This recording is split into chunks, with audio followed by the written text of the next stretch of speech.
Hi friends, అందరికీ నమస్తే. Welcome to our channel. చాలామందికి మహాకుంభమేళకు వెళ్ళాలనుకుంటారు. కానీ ఇప్పుడైతే ట్రైన్ టికెట్స్ దొరకట్లేవు. మరి ఫ్లైట్‌కి వెళ్దామంటే బీభత్సమైన రేట్స్ అయితే పెంచినారు. ఇక మరి ఎలా వెళ్ళాలి? మీరు థంబ్‌నెయిల్ అయితే చూసిర్రు. ఇక థంబ్‌నెయిల్ చూసిర్రు కాబట్టి నేనైతే చెప్పాలి. కాబట్టి మీరు స్టార్టింగ్ నుండి ఎండింగ్ వరకు గనక చూసినట్లయితే నేను చెప్పిన డీటెయిల్స్ అనేది మీకు ఈజీగా అర్థమవుతది. ఇక మీరు కన్‌ఫ్యూజ్ అవ్వకండి. ఫస్టు మన ఆంధ్రప్రదేశ్ నుండి ఎలా వెళ్ళాలి అనేది నేను చెప్తాను. ఆంధ్రప్రదేశ్ నుండి వాళ్ళు ఏపీఎస్ఆర్టీసీ వాళ్ళైతే బసెస్ అయితే నడుపుతున్నారు. సో ఎక్కడి నుండి నడుపుతున్నారు? ఎంత ఛార్జ్ చేస్తున్నారు? మరి ఎన్ని రోజుల టూర్ ఇది? అన్నీ కూడా నేను ఈ వీడియోలో అయితే చెప్తాను. ఇందులో భోజనం వాళ్ళు ప్రొవైడ్ చేస్తున్నారా? రూమ్స్ చేస్తున్నారా? లేదా? మరి ఆ రూమ్స్, భోజనం మనమే ఖర్చు పెట్టుకోవాలా? ఇవన్నీ డీటెయిల్స్‌గా అయితే మీకైతే చెప్తాను. ఎండింగ్ వరకైతే చూడండి. ఇక లేట్ చేయకుండా నేను ఏపీఎస్ఆర్టీసీ వాళ్ళు ఆహ్, పెట్టిన ప్యాకేజ్ బసెస్ గురించి అయితే మీకు ఫస్ట్ అయితే చెప్తాను. ఆ తర్వాత తెలంగాణ నుండి సర్వీస్ ఏ విధంగా ఉంది, ఎక్కడ నుండి ఉన్నది, అసలు ఉందా లేదా అనేది కంప్లీట్ డీటెయిల్స్ అయితే నేను చెప్తాను. ఇక మీరు చూడండి. ఆంధ్రప్రదేశ్‌లోని విజయవాడ నుండి 8 రోజుల గాను మరి ఈ బస్ సర్వీస్ అయితే వాళ్ళు ఏపీఎస్ఆర్టీసీ వాళ్ళైతే ప్రొవైడ్ చేసినారు. ఏపీఎస్ఆర్టీసీ వాళ్ళు విజయవాడ పీఎన్బీఎస్ నుండి ఫిబ్రవరి 1న బస్ అయితే బయలుదేరుతుంది. 2వ తారీఖున మరి ప్రయాగ్రాజ్‌కి అయితే చేరుకుంటది. 2వ తారీఖున సాయంత్రం 2 గంటలకైతే ఈ బస్ అయితే ప్రయాగ్రాజ్‌కి అయితే చేరుకుంటది. అక్కడ చేరుకున్న తర్వాత అక్కడ స్టే చేయాల్సి ఉంటది. 3వ తారీఖున అక్కడే ప్రయాగ్రాజ్‌లో ఉండి అక్కడే మరి బస చేసి 4వ తారీఖు కూడా మార్నింగ్ కూడా మరి ప్రయాగ్రాజ్ చూసుకోవచ్చు. అంటే 2 నైట్ మనం ప్రయాగ్రాజ్‌కి వెళ్తే 3 డే, నైటు. అలాగే 4వ తారీఖున డే. ఈ 2 రోజులు మన 3, 4 తారీఖున 2 రోజులు ప్రయాగ్రాజ్ చూసుకొని 4న నైటు అయోధ్యకు వెళ్ళొచ్చు. సో 4వ తారీఖు నైట్ బయలుదేరితే 5 మార్నింగ్ వరకు మనం అయోధ్యకు చేరుకుంటాం.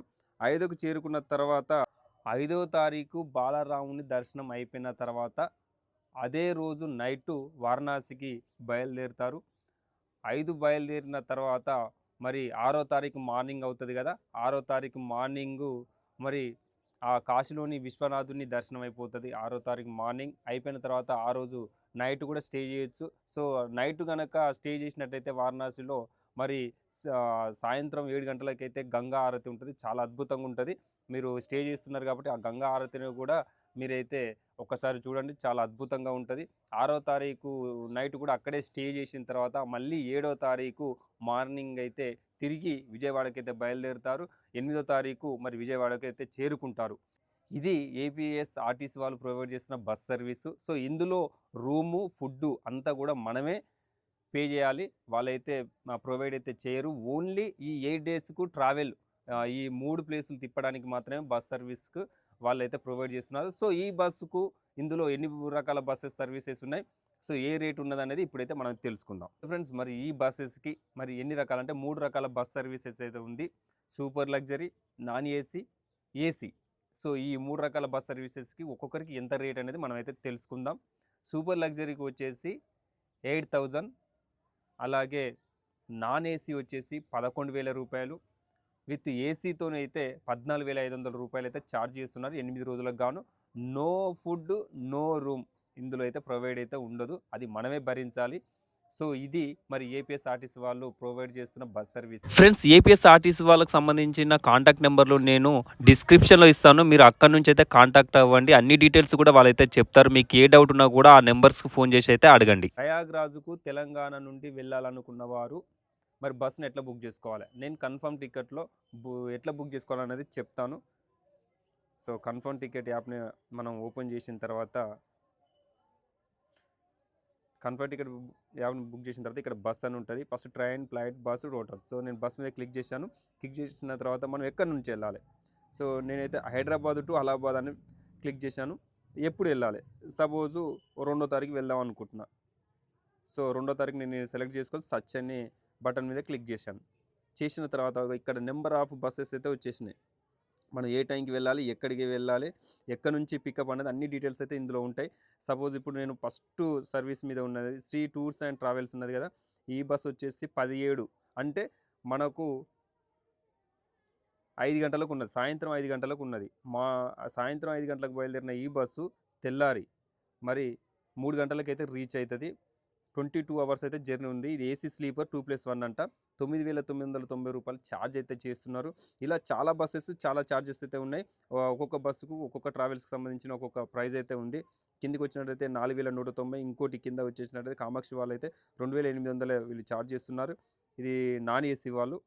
సో, ఈ బస్ వచ్చేసి నాన్ ఏసీ. ఒకవేళ సపోజు ఈ కామాక్షి టూర్స్ అండ్ ట్రావెల్స్ వాళ్ళు ప్రొవైడ్ చేస్తున్న బస్సు సర్వీస్ మీద అయితే ఒకసారి అయితే క్లిక్ చేద్దాం. ఇది వచ్చేసి 19 అంటే సాయంత్రం 7 గంటలకు ఉన్నది. మళ్ళీ సాయంత్రం 6 గంటలకైతే దింపుతది. ఇది 23 అవర్స్ జర్నీ అయితే ఉంది. ఒకసారి ఈ కామాక్షి దానిపైన మనం క్లిక్ చేసినట్టయితే ఏ విధంగా వస్తది. సో, బస్సుకు సంబంధించిన మ్యాప్ అయితే ఇట్లున్నది. అంతా కూడా ఇది నాన్ ఏసీ సంబంధించింది స్లీపరు. సపోజు నేను ఎల్4లో బుక్ చేసుకోవాలనుకుంటున్నాను. ఎల్4 మీద క్లిక్ చేసినట్టయితే ఇక్కడ మనకు డీటెయిల్స్ వస్తది. ఒక సీటు 2,800. ఇక్కడ ప్రొసీడ్ అని ఉన్నది కదా! ప్రొసీడ్ మీద క్లిక్ చేసినట్టయితే మన పికప్ పాయింట్ కూడా అడుగుతది. మన పికప్ పాయింట్ చాలా పికప్ పాయింట్స్ అయితే ఉన్నాయి హైదరాబాద్‌లో. మన ఇష్టం ఉన్న దగ్గర పికప్ పాయింట్స్ పెట్టుకున్నట్లయితే అక్కడికొచ్చి అయితే పికప్ అయితే చేసుకుంటారు. ప్రాబ్లమ్ అయితే ఉండదు. ఇక పికప్ చేసుకున్న తర్వాత మనకు ప్రాసెస్ పేమెంట్ అనేది కూడా ఆన్‌లైన్‌లో అయితే కట్ అయిపోతది. ఈ విధంగా మన తెలంగాణ, ఆంధ్రప్రదేశ్ నుండి ప్రయాగ్‌రాజ్‌కు బస్ సర్వీస్‌లో అయితే వెళ్ళొచ్చు. చాలా ఈజీగా మనమైతే వెళ్ళొచ్చు. సో, ఒక్కొక్క ట్రావెల్ ఒక్కొక్క ప్రైస్ అయితే ఉంది కాబట్టి మీకు ఇబ్బంది పడాల్సిన అవసరం లేదు. మన బడ్జెట్‌లో మనమైతే వెళ్ళాల్సి ఉంటది. సో ఫ్రెండ్స్, ఇది మరి చూశారు కదా, తెలుగు రాష్ట్రాల నుండి బస్సులో ఎట్లా వెళ్ళాలనేది కంప్లీట్గా గైడ్ అయితే మీకైతే చెప్పినాను. ఇక మీరు లేట్ చేయకుండా మీకు నచ్చిన డేట్లలో అయితే వెళ్ళండి. ఈ మహాకుంభమేళా అనేది ఫిబ్రవరి 26 వరకు మాత్రమే ఉంటుంది. ఇక లేట్ చేయకుండా మీ ఫ్రెండ్స్ ఫ్యామిలీతోనైతే వెళ్ళడానికైతే ప్లాన్ చేసుకోండి.